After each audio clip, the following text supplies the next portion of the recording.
ఆవకాయ మన అందరిది, గోంగూర పచ్చడి మనదేలే. ఆవకాయ మన అందరిది, గోంగూర పచ్చడి మనదేలే. ఎందుకు పిజ్జాలెందుకు బర్గర్లెందుకు పాస్తాలింకెందుకులే. ఎందుకు పిజ్జాలెందుకు బర్గర్లెందుకు పాస్తాలింకెందుకులే. ఆవకాయ మన అందరిది, గోంగూర పచ్చడి మనదేలే.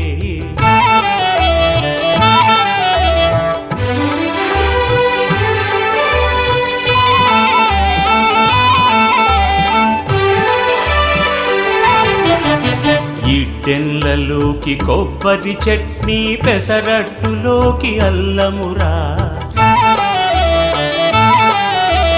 ఇడ్డెన్లలోకి కొబ్బరి చట్నీ, పెసరట్టులో